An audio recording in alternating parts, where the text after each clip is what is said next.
What's up, Sneaky Nation? Sneaky P here, back with all the news after Week 10 of our Los Angeles Crusaders franchise. The Crusaders defeated the Buccaneers, and we are now 9-0. It was a shootout.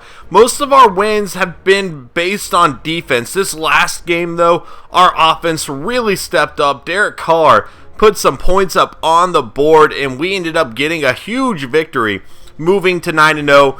However, this is where it starts to get interesting, guys. Our first matchup of the year against the Broncos. Now, if we lose this game to the Broncos, we move to 9-1. They move to 8-2. All of a sudden, if we lose one more game and they win one more, they have the division lead on us.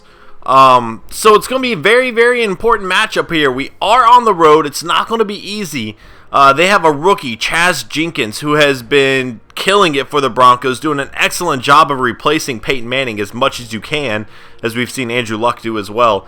But it's definitely going to be a very, very good game. Let's go ahead and jump into our game prep here. Just continue to get experience. And, man, I've put a lot of experience into xxSnEaKyPxx, and it is paying off. People have asked why I haven't put time into some of the other receivers, and if you look around, every other receiver has a 1 development trait, and that is why I'm not putting time into them. It's mostly just based on the fact that I'd rather them just get their experience in the game. So that would be the reason for that. Let's see. Do I want to put more into xxSnEaKyPxx? He's playing so well, I feel like he's just going to start stockpiling those points by himself. Let's work on Small a little bit. We'll give Small some time.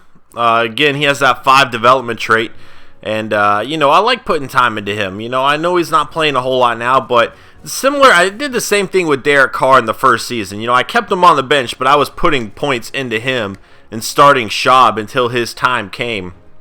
So yeah, we'll do that twice with him, and then we'll go over to Mosley and continue to work with Mosley. I'm really excited about him as a player. I think he's going to be great for us. And hopefully we can just kind of continue to get his stats up there. Unfortunately, I have to do this thing again with 7, because 7 points, 7 hours doesn't get you much. So these aren't really going to get us a whole lot of points. We'll just kind of continue with it, though. Anyway, all right, that's done out of the way. Let's move forward today. Seahawks have a low-scoring affair with the 49ers. Of course, that's going to happen. Amazing display of pattern recognition has Leandre Stevenson the talk of the draft. It's not really giving me too much on what position he plays, though. We've already seen that one.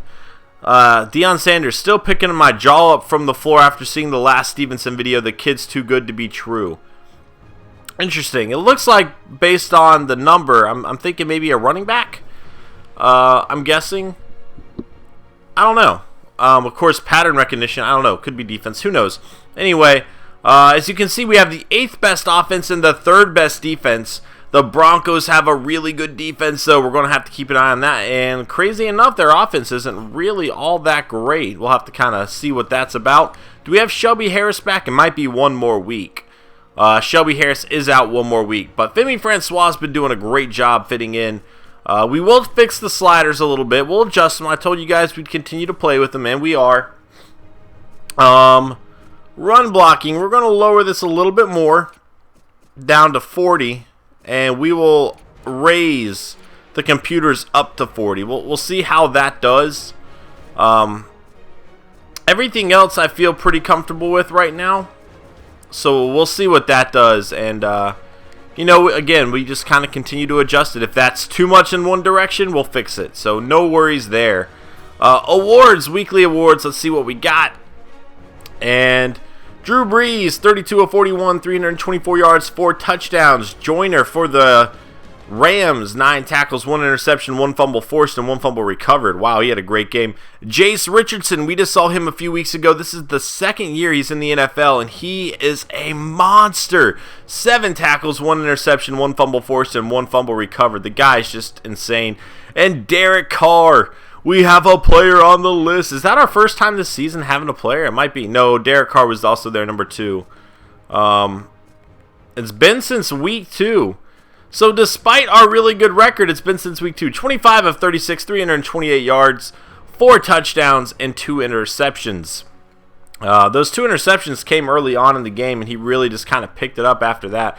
we will briefly go look at our stats. Let's check out some stats around the league. Don't have anything else planned for this episode, so we might as well do that. 19 touchdowns, 11 interceptions, 3 touchdowns, 1 interception. Devin Golden, 5.4 yards a carry. Keyston Mack, 11 touchdowns. 11.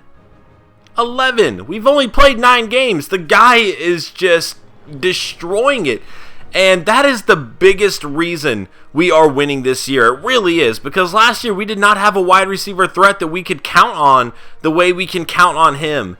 And, you know, our team didn't change around a whole lot. We brought in a whole lot of new rookies. But Keyston Mack really is just a huge difference maker. It's phenomenal what he is capable of doing.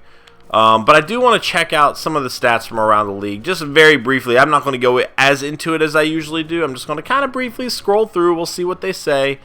Passing touchdowns, Johnny Manziel leading the way with 25. Chaz Jenkins, who we are about to see at 19-9. Very, very good season from him. Looks like he's getting a lot of passing yards as well. And we're down there at 19-11. Nice to see that. Kaepernick 17-4. Breeze 22-6.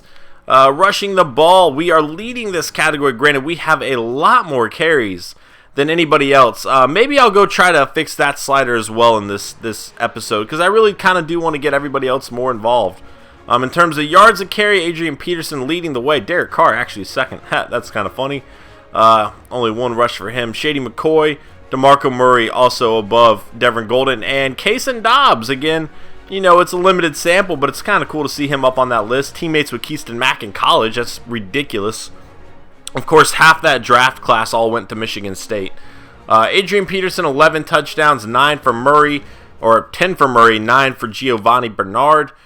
Receiving the ball, Jordy Nelson getting it done. However, if you look at yards, I think we're second. Keyston Mack is second on that list. In terms of average, again, you're going to see a lot of small examples here, but Keyston Mack, the only one that really qualifies. Nobody else has over 10 receptions. 54 receptions, 15.8 yards a catch. I'm telling you, the guy is a difference maker. In terms of touchdowns, leading the way. He has passed Marcus Colston now. Just really getting it done. I cannot even believe how good he is. I've never had a player on Madden like that, I don't think. That made that much of a difference. I think this is a first for me. I've had some great players, don't get me wrong. I meant to go to NFL defense, and I accidentally X'd out. Let's see what we got here. Kuechly leading the way in tackles. Bostic behind him. I really want to see a free safety there. I really want to see how Jace Richardson's doing so far.